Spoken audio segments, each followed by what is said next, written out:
Well, hi, hey, hello, everyone.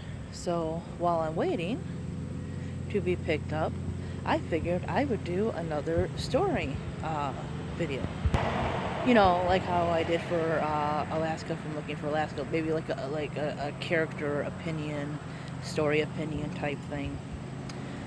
So,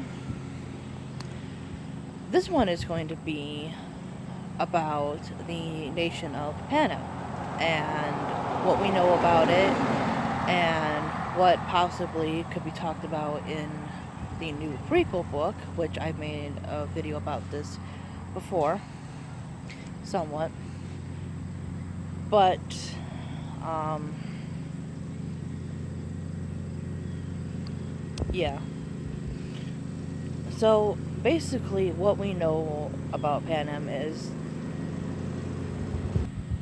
Anyways, what we know about Panem is through the eyes of Katniss. And the book is told in first person perspective, so we see the world, of this new North America through her eyes. And we get a lot of information because obviously this is a person living in that society. But there's a lot of things that they really don't touch on, and maybe it is because this is coming from the point of view of a young person who is just trying to survive, and then obviously the plot of the story trying to survive these horrible games.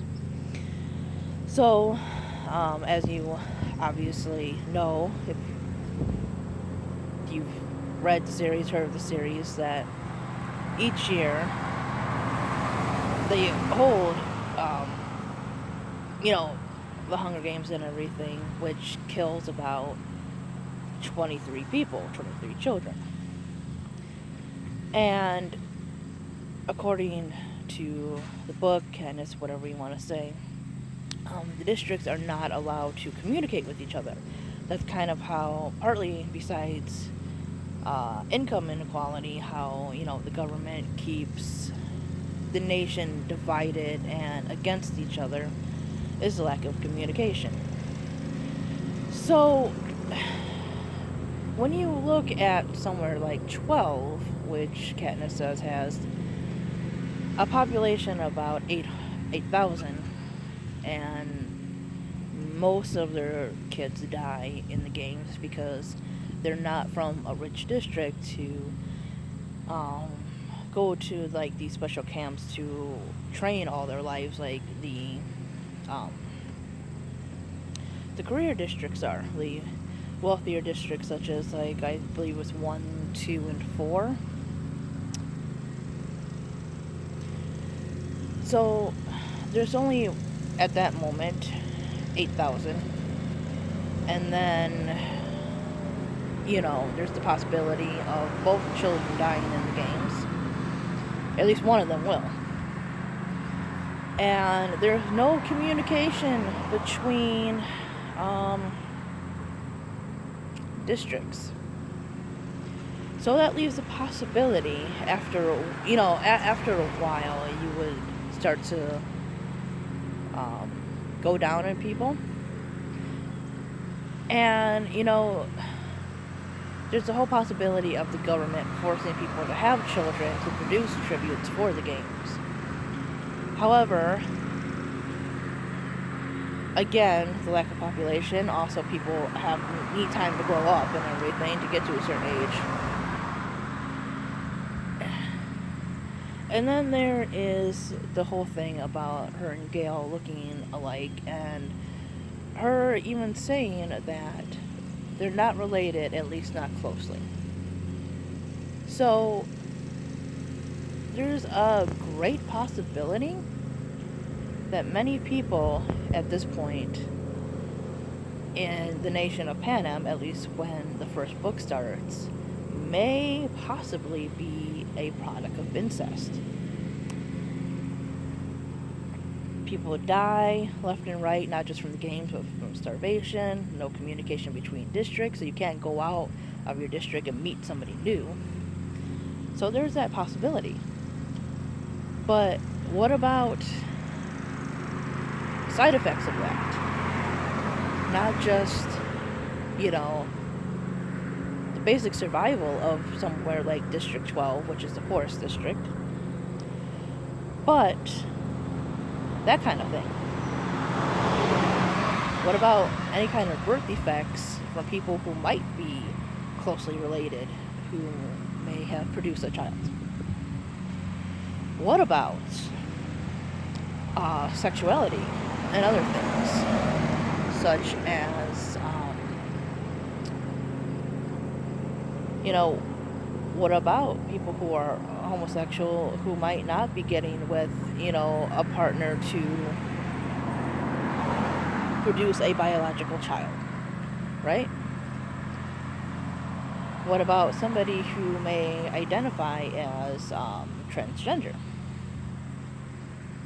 Because the whole thing is that it is one boy and one girl that goes in. So does the Capitol allow somebody to go by their preferred gender identity? Or does the Society of District 12 not allow those people to exist? Because in some ways the district resembles a very old-fashioned way of thinking, not so much in, say, sexism or something, because obviously you have Katniss who hunts and Peeta who bakes, but there is that whole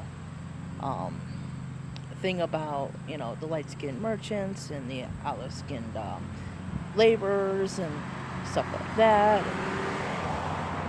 They have a very more old-fashioned way of dress. They use apothecaries and such. So while not everything is hardcore old-fashioned and completely segregated and everything, there is the separation of certain types of people from other certain types of people.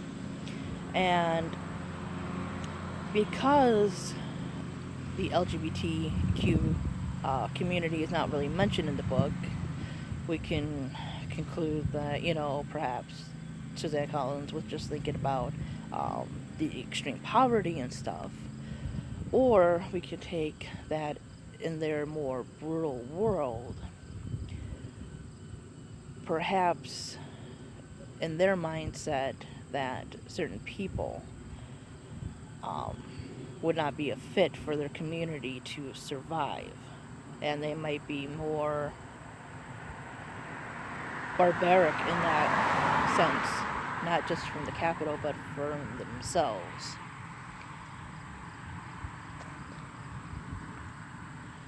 And, that's something I would like to see touched upon in the prequel, how people that are not,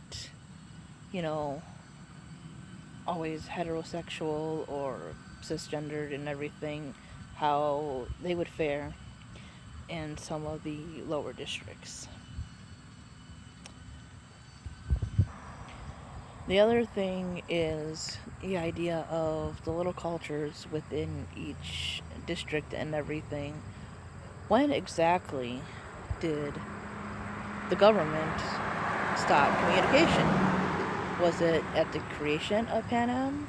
Was it after the Dark Days? Do some of these people still possibly have family in other districts? Or, again, population has dwindled so much that maybe certain families may only exist in certain ones now.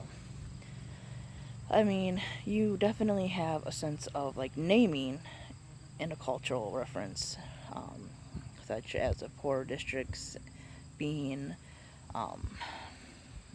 named after plants, such as Katniss and Rue and some other ones, or more old-fashioned names, such as Madge and Gale, and Joanna's kind of a basic name.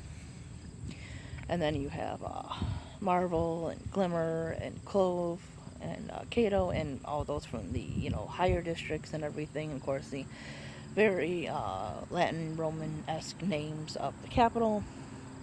And so, when did that all come about? I would like to see that mentioned too, like the true creation of Panem, how it became what it is.